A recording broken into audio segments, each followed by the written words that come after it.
今天我们讲一下刹车异响，只讲重点啊。其实刹车有异响是正常的，刹车的原理就是通过片和碟的摩擦，让车子稳稳的停下来，摩擦就会产生热量，摩擦自然也会产生一定的异响。第一种情况最常见的就是我们的车子在阴雨的环境停了个1-2天，然后我们上车再走，轻踩刹车的时候刹车片会发出一种摩擦的声音，这是很正常的我们的刹车碟都是铸铁材质，在阴冷的环境都会生锈，上面会有锈斑，这种完全不需要理会和维修多踩几脚刹车，把上面的锈斑磨完了，问题就会解决了。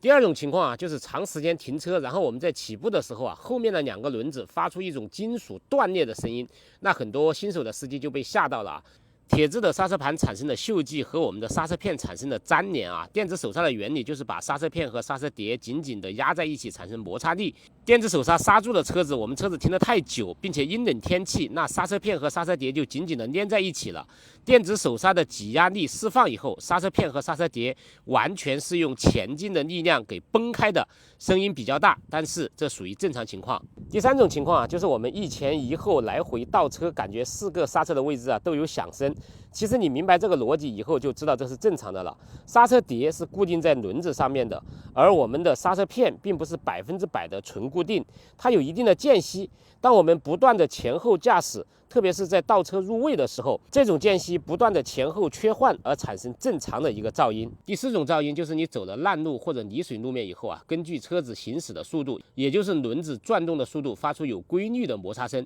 这种基本上是你在走泥泞路段或者泥水路段的时候小石子卡在了这个刹车碟和我们后面那块防尘板的中间。当然也有很小粒的沙子和石头会卡在我们的刹车片和刹车碟中间，但基本上都能够自动清除。如果长时间发出响声，则需要去修理店手动把它给清除掉。第5种噪音就是当我们的电子手刹刹住以后，我们前轮打方向，或者说我们这样摇晃车身，或者说后面的人上下车，那我们的后轮电子手刹的位置都会发出一些很清脆吱嘎的声音。这是因为电子手刹只刹了后面2个轮子，那我们前面的2个轮子是没有刹住的。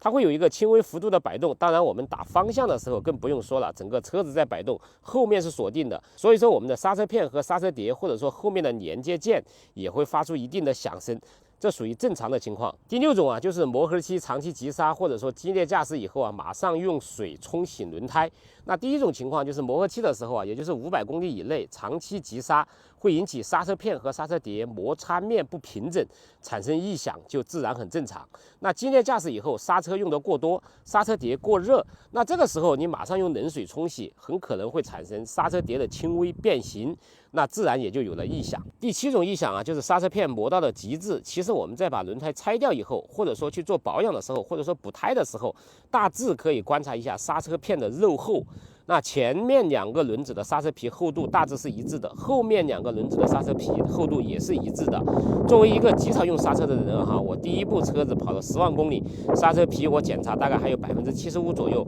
如果你是新手，长期使用刹车，那需要注意检查。你的刹车有异响吗？欢迎在评论区留言。我是明司机，欢迎关注，也欢迎加入我的粉丝群，一起了解帕萨特。